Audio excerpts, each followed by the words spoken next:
November 1942. The North African desert was a vast, unforgiving sea of sand, littered with the wreckage of burned-out trucks, shattered tanks, and the skeletons of abandoned machines that had failed to survive its brutal heat. Among them sat a small American vehicle, half buried in dust and wind-blown grit, its olive paint dulled by the sun. To the German patrol that found it, it was nothing special, just another enemy machine left behind when the British supply column broke and fled. Orders were clear. Captured equipment was to be destroyed, denied to the enemy. But that morning, one officer hesitated.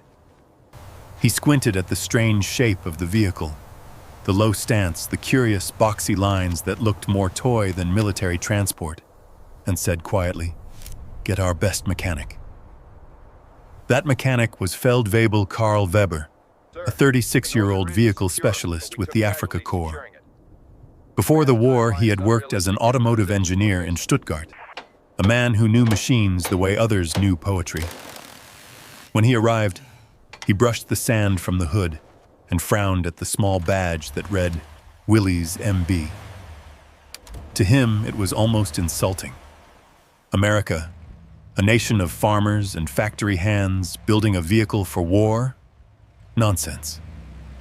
He had spent his career surrounded by the meticulous craftsmanship of German industry, the precision of Mercedes, the discipline of Porsche, and this crude-looking box on wheels was an affront to that tradition.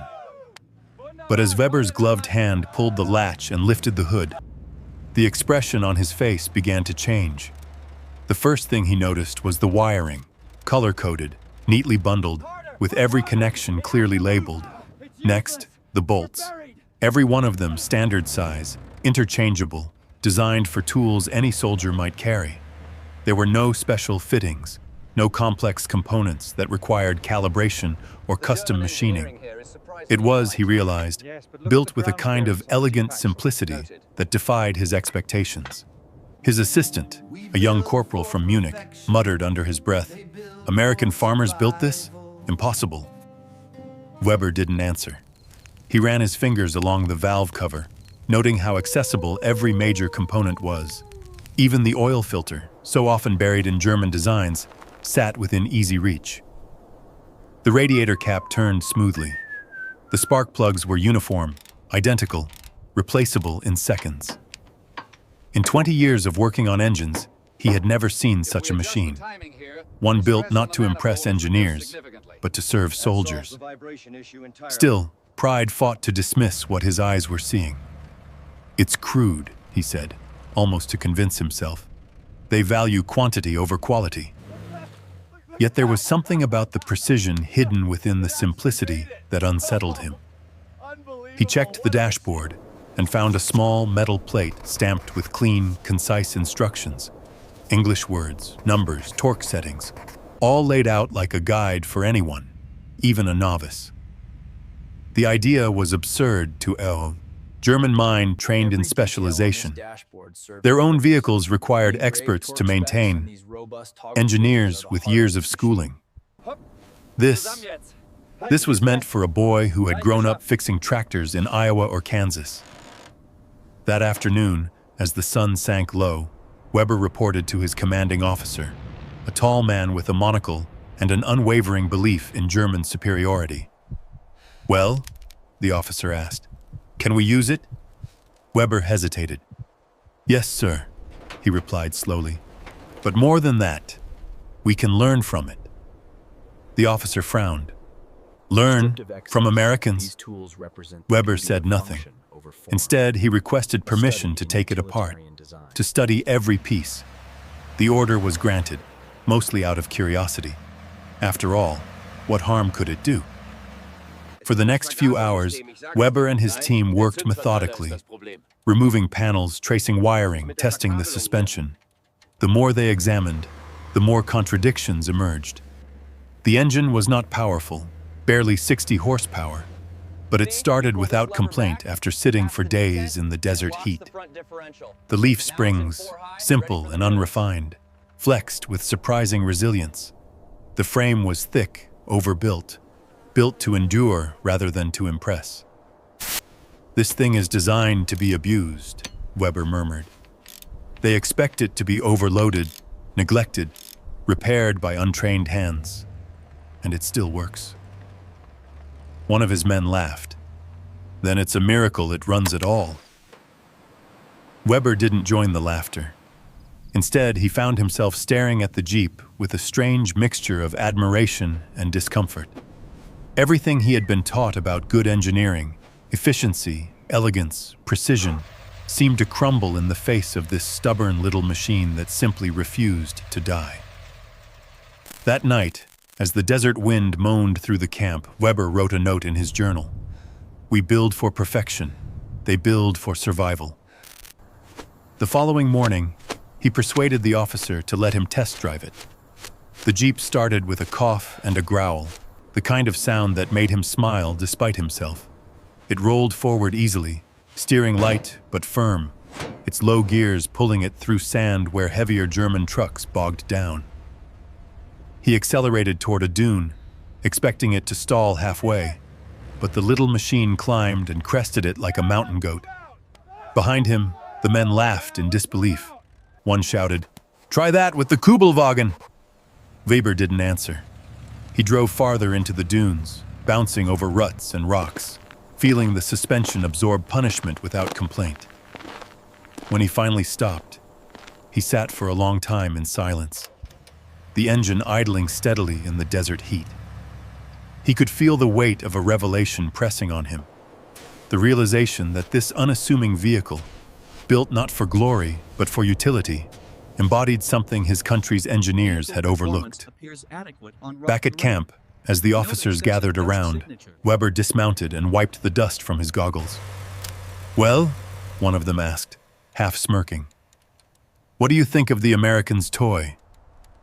Weber looked at the Jeep, then at the horizon glowing red in the sunset, and replied quietly, "It's not a toy. It's a survivor." The officer frowned, but Weber didn't elaborate. He knew words would not convince them.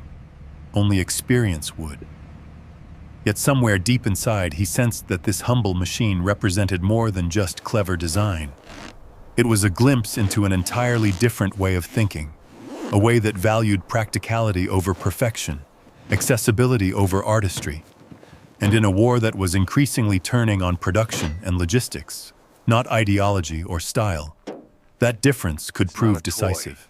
As the wind picked up and carried the last of the sunlight across the dunes, Weber stood beside the Jeep, its engine ticking softly as it cooled, and whispered to himself, "We may have met our match, not in battle but in philosophy."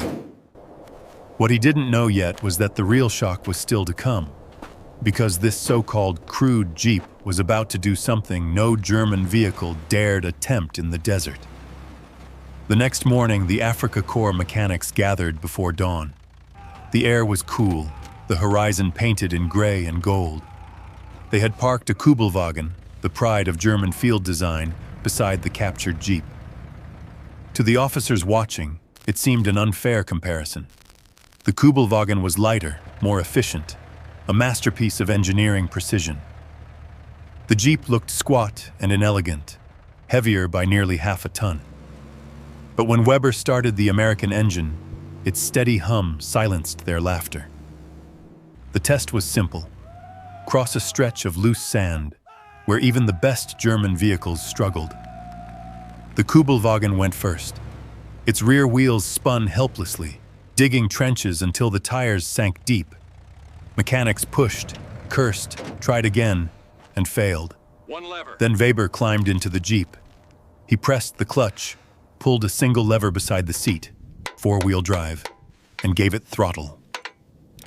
The vehicle leapt forward, gripping the sand as if the desert itself had chosen to carry it. It powered over the ridge, down the other side, and came to a halt, steady and sure. The men stared in disbelief. "One lever," Weber said simply, stepping out. "That's all it takes." The Kübelwagen's elegant torsion bars, its rear engine balance, all the cleverness that looked so good on paper, had betrayed it. The Jeep's secret wasn't refinement. It was forgiveness. It tolerated rough handling, poor conditions, inexperienced drivers. Its design didn't punish mistakes. It compensated for them. That single insight, simple as it was, hit Weber harder than any explosion he had ever survived. German engineering demanded mastery. American engineering assumed humanity. Over the next few days, the mechanics put both vehicles through a series of trials: deep sand, rock, and steep inclines. Each time, the Jeep performed like a mule with a mind of its own, climbing, hauling, enduring. The Kübelwagen, with its air-cooled engine and precise tolerances, often needed to be rescued. Weber recorded his observations carefully. The Jeep's suspension was crude, flat steel leaf springs, but easy to repair with a hammer and a wrench. The Kübelwagen's torsion bars required disassembly and calibration. The American engine, though smaller, ran smoothly even when clogged with sand. The German engine, built to exacting tolerances, seized under the same abuse. It became painfully clear: the Americans had designed not for perfection, but for production. Every bolt, every screw, every gasket could be replaced by another identical part from any other Jeep. Weber's notebook filled with sketches and questions. "Who designs a military vehicle for untrained soldiers?" he wrote. "They expect their mechanics to be farmers." Yet that expectation was precisely what made it effective. It turned ordinary men into maintainers of extraordinary machines. One afternoon, as the officers debated whether to requisition more captured Jeeps for reconnaissance use, Weber stood apart, looking at the vehicles with a mechanic's quiet awe. He realized something that made his stomach tighten. Germany could never match this efficiency, not because its engineers lacked brilliance, but because their philosophy forbade compromise. Every German vehicle was a masterpiece, until it broke. The Jeep was no masterpiece. It was a miracle of practicality. It needed no factory-trained technician to keep it alive, no delicate calibration to perform under fire. It was built for war's chaos, not its theories. As the sun set behind the dunes, Weber wrote another note in his journal. This vehicle was built not for engineers, but for soldiers. The numbers confirmed what his eyes already knew. The United States was producing Jeeps faster than Germany could produce spare parts. Over 600,000 in a few short years, rolling from assembly lines in Ohio, Michigan, and Pennsylvania, while Germany, bound by its obsession with perfection, built barely 50,000 Kübelwagens. The contrast was staggering. The Jeep represented a revolution in thinking. It wasn't about what a machine could do under ideal conditions, but what it would still do when everything went wrong. To Weber, it was both humbling and terrifying. He began to see the war differently, not as a contest of tactics or courage, but as a test of systems. And America's system, for all its lack of elegance, was built to endure. He could sense the unease spreading among the officers. They dismissed his reports politely, even mockingly, yet one by one they began requesting the Jeep for patrol duties. It was reliable, simple, and always ready to move. Soon, captured Jeeps were appearing in other units across the desert, driven by men who once called them toys. Each new report Weber received told the same story. The little American machine simply refused to die. One night, under a sky filled with desert stars, Weber sat by the Jeep, its metal still warm from the day's testing. He thought about his homeland's factories, about the precision instruments and the engineers who worshipped perfection. He wondered what they would think if they saw this, an ugly, overbuilt contraption that outlasted their best designs. The desert wind hissed through the dunes, carrying sand against the tires like a whisper from the future. He knew then that this Jeep was more than a machine. It was a warning and a lesson, a symbol of what mattered in modern war: durability, simplicity, and scale. He could not have known that one day he would see these same lessons again, half a world away, behind fences, in a place where captured men would learn from their captors. Because the true revelation of the Jeep wasn't written in sand or steel. It waited thousands of miles away, behind barbed wire, where the mechanics of the defeated would discover that even in captivity, knowledge could be a form of freedom. In the spring of 1943, after months of fighting in Tunisia, Feldwebel Karl Weber found himself standing in a line of exhausted prisoners under the glaring African sun. From this vantage point, around him were hundreds of others, men who had driven, repaired, and fought with the machines of the Afrika Korps. The air smelled of diesel and surrender. The war, at least for them, was over. But their education had only begun. The prisoners were loaded onto American trucks, then ships, and eventually rail cars that clattered deep into a land most of them had only read about. Texas, Camp Hearn. Rows of wooden barracks surrounded by tall fences and guard towers. It was a far cry from the desert's emptiness, but the sound of engines followed them even here. Within days, Weber volunteered for motor pool duty. He could not bear idleness, and the Americans, short on manpower, were quick to accept. What he found inside the camp's vehicle yard stunned him. Dozens of Jeeps lined up in perfect order, engines clean, tools neatly arranged, spare parts stacked like bricks in an endless wall of supply. Young American soldiers, barely more than boys, worked with practiced ease, removing tires, replacing filters, fixing transmissions. Their laughter mixed with the sound of wrenches and radio music. They were not engineers. They were simply trained to follow clear instructions, using parts that always fit. One afternoon, a corporal noticed Weber watching silently and asked in broken German, "You fix cars?" Weber nodded. "Afrika Korps mechanic." The American smiled. "Then you'll like this place." He led him to a Jeep stripped down to its frame. Every component was labeled, every bolt identical. Every step illustrated in a manual with diagrams simple enough for anyone to follow. Weber was speechless. In Germany, a repair manual was written for engineers. Here, it was written for every man. The corporal shrugged, tightening a bolt. "Back home," he said, "most of us worked farms or gas stations. The army just made everything simple so we can't mess it up." Weber studied the manual again, realizing what that simplicity meant. It was not laziness. It was brilliance, the democratization of engineering. Machines that anyone could build, repair, and operate, multiplied by millions of hands. Over the following weeks, Weber and several other German mechanics were assigned to help maintain the camp's vehicle fleet. They worked under American supervision, but with surprising freedom. There was no shouting, no humiliation, no ideology, just efficiency. The untold. Americans valued output, not pride. If a vehicle was beyond repair, it was stripped for parts without hesitation. Nothing sacred, nothing wasted. The parts shelves seemed endless. When something ran out, replacements arrived within days, shipped from factories across the continent.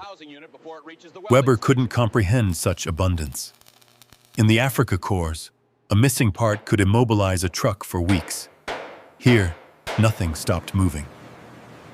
One evening, while replacing a clutch assembly on a truck, Weber found himself talking with an American sergeant named Miller, a former factory worker from Detroit. Miller spoke with the casual confidence of a man who had seen industry's full power. "You know," he said, "I worked at Willow Run before the Army took me. Biggest plant you ever saw. We built bombers there, one every hour." Weber blinked in disbelief.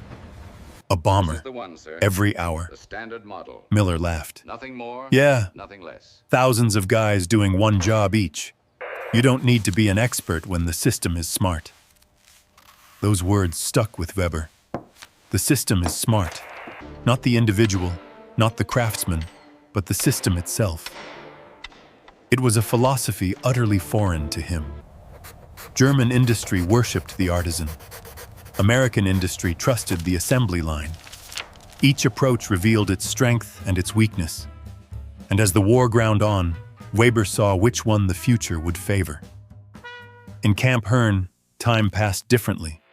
Days of work blurred into weeks, then months. The mechanics found meaning in their labor, even under guard. Fixing engines was familiar, grounding. It reminded them that skill, not ideology, defined a man's worth. They learned from observation how American mechanics adapted when parts ran short, how they improvised with wire, tin, and grit. These were not perfect repairs, but they worked. Field repair, the Americans called it, a phrase that captured the essence of survival. For Weber, it became a kind of gospel. Each time he opened a Jeep's hood, he saw proof of a system designed for resilience. He began to imagine what post-war Germany could be if it adopted the same mindset. Machines built not to impress, but to endure. Factories that empowered workers instead of exhausting them. Yet that thought carried both hope and sorrow. Hope that lessons could be learned. Sorrow that they had been learned this way. In the evenings, when the camp quieted and the engines cooled, Weber would sit outside the motor pool fence, listening to the soft buzz of distant radios playing swing music. The sound reminded him that across this vast land, other factories and other hands were building the machines that would decide the war's end. He realized then that victory was not born on battlefields, but in production halls. Germany had sent its best engineers to design perfection. America had sent its ordinary citizens to build sufficiency. And sufficiency, multiplied 1,000-fold, had become superiority. By 1944, Weber's notebooks were full again. Sketches, notes, reflections. He no longer saw himself as a prisoner of war, but as a student of a system that worked. He taught younger prisoners what he learned: how to improvise, how to simplify, how to keep machines alive with less. Some laughed at him, others listened. One day, he told them, this knowledge will matter. None of them believed it then, but years later, they would. For now, the fences around them stood high. The war raged on, and the world beyond Texas felt like another planet. Yet the desert's lesson, the strength of simplicity, had followed Weber here, hidden under the dust of captured machines. He had seen the philosophy of victory up close, not through ideology, but through oil and steel, sweat and motion. And as he looked out through the barbed wire at the endless horizon, he couldn't help but wonder, if such power came from simplicity, what could happen if that same idea took root in the ruins of his homeland? The answer, though still far away, was already being written in the roaring factories of America. While men like Weber labored in captivity, halfway across the world, a new kind of warfare was unfolding. One not fought with tanks or rifles, but with conveyor belts, cranes, and the relentless rhythm of machines that never slept. The Americans called it production. To Weber, once an engineer of precision, it was nothing short of an industrial miracle. Reports filtered into the camp through guards' newspapers and overheard radio bulletins. Entire factories had been converted to build machines of war at a speed and scale no one had ever imagined. A single plant in Detroit, Willow Run, was completing a 4-engine bomber every hour. Shipyards on both coasts were launching cargo vessels faster than German submarines could sink them.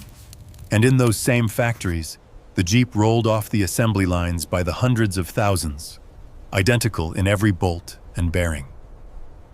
It was a war fought not for technical perfection, but for relentless output. To the German mind, raised on craftsmanship and hierarchy, it seemed almost crude. Yet the crude was winning. Every Jeep Weber had ever worked on represented a philosophy that extended far beyond the battlefield. It was the embodiment of American pragmatism: standardize everything, simplify every process, train anyone to do any task. In Germany, a vehicle was the product of master engineers. In America, it was the product of a system so vast that no single man could claim ownership of it. That realization changed how Weber viewed his craft. He began to understand that engineering brilliance meant little without the infrastructure to multiply it. Each part, each drawing, each specification was meaningless unless it could be reproduced thousands of times. In the evenings, he imagined the assembly lines he had heard described. Rows of men and women, sleeves rolled up, each responsible for one small step, the sum of their work producing a machine capable of crossing deserts and continents. It was a kind of orchestration he had never seen in Germany, where production still relied on artisans, not armies of workers. "They don't build machines," he wrote in his notebook. "They build systems that build machines." That system was now reshaping the war.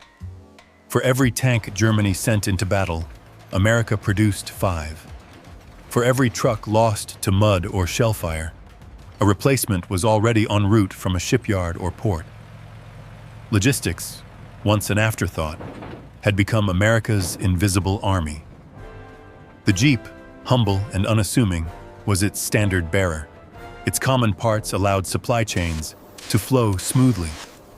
Its simplicity made maintenance nearly foolproof. Every factory that produced refrigerators or washing machines before the war was now churning out components for it. It was as if an entire nation had agreed to speak the same mechanical language. In Germany, such unity would have been unthinkable. Rival companies guarded designs, bureaucracies slowed innovation, and perfection was pursued even when the front demanded urgency. As the war dragged on, that obsession became a liability. Weber saw the difference with painful clarity. He could recall the endless shortages, the cannibalized vehicles, the improvisations made in desperation. Meanwhile, America's abundance seemed limitless. The same industrial tide that produced Jeeps also produced the ships, planes, and trucks that would eventually flood Europe. It was not just production, it was momentum, an unstoppable current of efficiency that crushed anything standing still. Weber respected it, even admired it, though part of him mourned what it revealed about his own country's limits. He shared his thoughts quietly with other mechanics in the camp. "We fought with skill," he told them one night, "but they fought with scale, and scale wins wars." Some scoffed. Others nodded in silence. None could deny what they had witnessed. The vehicles they maintained, the parts that arrived endlessly, the speed at which everything moved. Even captivity could not hide the truth that the Jeep represented, the triumph of design built for production.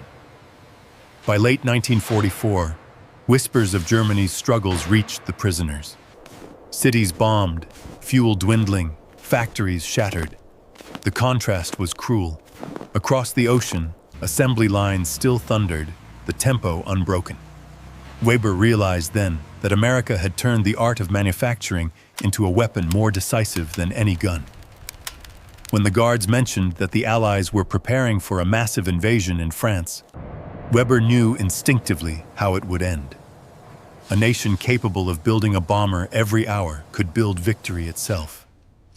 He thought of his homeland, its pride, its talent, its precision, and wondered if any of it could survive what was coming. Yet deep within that reflection was a seed of hope. If Germany survived, perhaps it could learn from what had defeated it. Perhaps the future would not belong to perfection, but to adaptability, not to the few, but to the many. As the war neared its final crescendo, Weber looked again at the Jeep parked near the camp fence. Its paint was scratched, its tires worn, its engine still running flawlessly. It had crossed deserts, endured captivity, and still served its purpose. To him, it was no longer an enemy artifact. It was a symbol of possibility. The noise of America's factories echoed faintly in his imagination, the rhythmic thunder of a nation that had turned simplicity into strength. He wondered what would happen when that thunder finally stopped and the world had to rebuild from the silence it left behind. What would Germany, broken and humbled, make of the lessons learned from its conquerors' machines? The answer began to take shape in the spring of 1946, when Feldwebel Karl Weber stepped off a transport ship onto the crumbling docks of Bremen. The city he once knew had been reduced to dust and twisted steel. Whole neighborhoods were flattened, factories stood hollow and roofless, and the air smelled of smoke and salt. Germany was not a nation anymore. It was a wound. Yet amid the rubble, something else stirred. A quiet determination to rebuild. Weber carried little with him except a duffel bag, a small journal filled with notes from his years as a prisoner, and an understanding of how a simple machine could change the fate of nations. Days after his arrival, he learned that the Allied occupation forces were hiring German civilians with technical skills. He went to a motor depot on the outskirts of the city and presented his papers. The American captain in charge glanced at his records, then looked up. "You worked on Jeeps in Texas?" Weber nodded. "For 2 years." The captain smiled. "Good. We need men who can keep them running."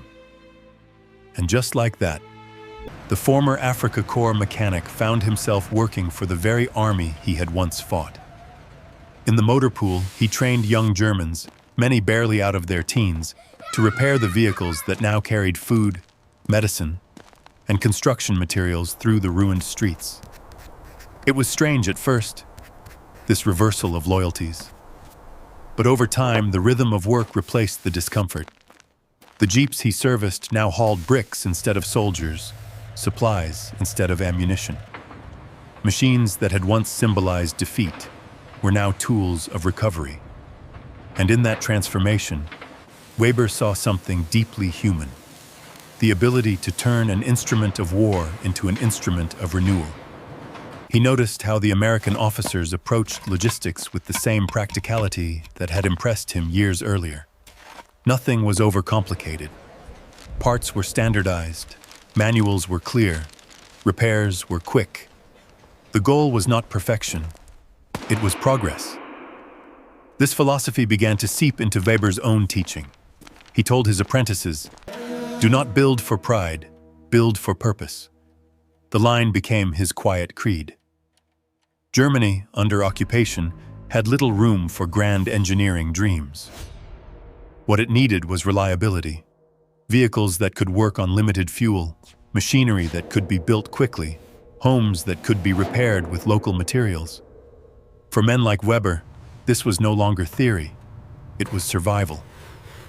In late 1947, whispers began to circulate about something called the Marshall Plan, a vast American program to help rebuild Europe. With it came equipment, funding, and perhaps most importantly, ideas. American engineers visited the devastated German plants and taught principles of mass production and quality control. They spoke not of art or perfection, but of process and efficiency. To Weber, it felt like hearing an echo of everything he had learned behind barbed wire. When he walked through the newly reopened Volkswagen factory, he saw those lessons in action. The assembly lines were simple, clean, and adaptable. Workers specialized in small, repeatable tasks. The car they were building, a compact, air-cooled model, was practical, durable, and inexpensive. It reminded Weber of the Jeep, functional, approachable, unpretentious. He smiled when he first saw it drive out of the plant. "This, he thought, is what happens when you combine our craftsmanship with their simplicity." The Volkswagen Beetle would soon roll across roads all over the world, a symbol of rebirth forged from the lessons of defeat. By the early 1950s, other companies followed suit. Mercedes streamlined its production, BMW embraced component standardization, and German factories learned to value quantity alongside quality. The results were astonishing. Within a decade, Germany had gone from rubble to recovery, its exports flooding international markets. The so-called economic miracle wasn't built on pride. It was built on humility, discipline, and adaptation. In those years, Weber continued to work quietly, rising to supervise the German civilian staff at the American depot. He never forgot where the change had begun. Sometimes, when inspecting a vehicle, he would rest his hand on the hood of a Jeep and feel its steady heartbeat. To him, it was more than metal. It was memory. He often told his workers that the Jeep had taught him the most valuable engineering principle of all. That simplicity is not the absence of intelligence, but its perfection. At night, after long shifts, he would walk home through streets lit by the first functioning street lamps since the war, hearing the faint hum of factories working through the dark. Each sound reminded him that Germany had found its rhythm again, not the old rhythm of arrogance and ambition, but a steadier, humbler one, forged in cooperation. And though many around him saw the Americans as occupiers, Weber saw them differently. They had defeated his army, yes, but they had also given his nation a new blueprint for survival. A blueprint drawn not on maps, but in metal and motion. Still, he sometimes wondered how long this fragile balance could last. The world was dividing again, new tensions rising between East and West, and whispers of another kind of war, cold, unseen, filled the air. As Germany rebuilt its industry and identity, Weber feared that history might forget the lessons that had made its recovery possible. Could a nation that once worshipped perfection remember the strength of simplicity? Could the people who had rebuilt with humility hold on to it once prosperity returned? These questions lingered in his mind, even as the factories roared back to life and the sound of rebuilding echoed across Europe. And decades later, when the men who had learned those lessons gathered again, one final meeting would remind them of where it all began, with a small, unassuming machine that had once crossed the desert and quietly changed the world. It was the summer of 1967 in Munich, a warm afternoon filled with the hum of traffic and the laughter of children too young to remember the war. Inside a modest hall rented by a veterans association, a group of aging men sat around folding tables, their uniforms long gone, their hair turned silver. They were former mechanics of the Africa Corps, now citizens of a very different Germany. Engineers, teachers, fathers, and grandfathers. On the wall hung a faded map of North Africa, its lines familiar but distant, a ghost of another life. At the center of the room stood the reason they had gathered, a restored Willys Jeep, olive drab and immaculate, its paint shining under the fluorescent lights. For a long time, no one spoke. Then one of the men, Karl Weber, now in his 60s, stepped forward and rested a trembling hand on the hood. "It looks smaller than I remember," he said softly, his voice carrying both humor and reverence. The others laughed quietly, but their smiles carried the weight of memory. They had once mocked this machine, then studied it, then learned from it. Now, standing before it in peacetime, they saw something larger than steel or design. It was the embodiment of a philosophy that had outlived the war itself. One man recounted how his factory, now producing modern cars for export, still used standardized bolts modeled after American measurements. Another mentioned that his company's assembly line traced its roots to lessons from American military production. They realized that in ways none of them could have imagined back in 1942, the Jeep had shaped the future they now lived in. Germany's post-war industry, its efficiency, its pragmatism, its focus on reliability, had grown from the very principles they had once discovered in enemy machines. What do you think about the fuel line here? Weber listened to their stories, smiling quietly. We can definitely make that work. He thought of the years after the war, of training young mechanics, of seeing Volkswagen rise from the ashes to become a global name, of watching Germany transform from ruin to economic powerhouse. It was, in a sense, the fulfillment of what he had once written in his prison camp notebook. That simplicity and purpose were stronger than perfection and pride. The Jeep had not only survived the war, it had survived history itself, outlasting empires and ideologies, teaching every nation that studied it the same unspoken truth. Greatness lies not in complexity, but in clarity. As the veterans circled the vehicle, one of them asked, "Do you remember the first time you drove one?" Weber laughed. "Yes," he said, "and I remember thinking it was ugly." They all laughed then, the sound gentle and wistful. For a moment, they were young again, standing in the blinding desert sun, listening to the Jeep's engine rumble like a living thing. But beneath their laughter was something deeper: respect. They had fought in a war of ideology, yet what had endured was not the politics, but the engineering. Not victory or defeat, but understanding. After the reunion, Weber lingered in the museum where the Jeep would be displayed. He walked slowly around it, tracing its lines with his eyes. The simple dashboard, the utilitarian shape, the sturdy frame. Every inch of it spoke of a time when necessity had shaped genius. He thought of the American mechanics he had worked with in Texas, of Sergeant Miller and the assembly lines of Willow Run, of the young German apprentices he had trained, who now designed the next generation of vehicles. The Jeep had been the bridge between all of them, a common language of function and purpose. As he stood there, a museum guide approached, a young woman born long after the war. "You worked on these?" she asked. "Yes," Weber replied with a faint smile. "Once upon a time, it was the best teacher I ever had." She looked puzzled. "A teacher?" "Yes," he said. "It taught us humility." He didn't elaborate, but in his mind, he saw the long arc of history, the arrogance that had led his nation to ruin, the quiet lessons learned in captivity, the rebirth that followed. The Jeep had been more than a vehicle. It had been a symbol of a shift in human thinking, from pride to practicality, from isolation to cooperation. It had shown that simplicity was not weakness, but wisdom. As Weber left the museum, he paused at the door and turned for one last look.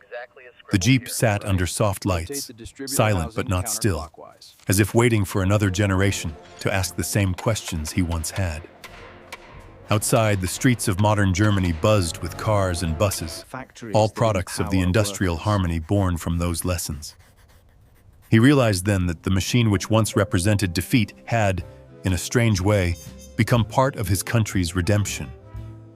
Years later, when Weber passed away, his family found among his belongings the same small journal he had carried through the war. Its final line, written in neat script, read, "We once thought mastery came from control, but true mastery comes from understanding." The Jeep had taught him that, and as time moved on, its influence only deepened. In every factory where parts fit perfectly, in every product designed for both beauty and function, in every philosophy that valued utility over vanity, there lived a fragment of that lesson. The veterans who had once examined it in the sand had passed away, but the wisdom they carried endured, quiet, persistent, and alive in every engine that turned. In the end, the Jeep was not just a relic of war. It was a monument to the idea that progress comes from learning, even from defeat. And though the desert that once tested it has long since fallen silent, the echo of its engine still hums through history, a reminder that the simplest machines can sometimes teach the greatest truths. If you've made it this far, I want to hear from you. Type Zujuro in the comments. If you think the Jeep truly changed history, or one, if you believe it was just a symbol of something greater. Your thoughts keep these stories alive. And if you love learning how forgotten moments shaped the world we live in, hit subscribe.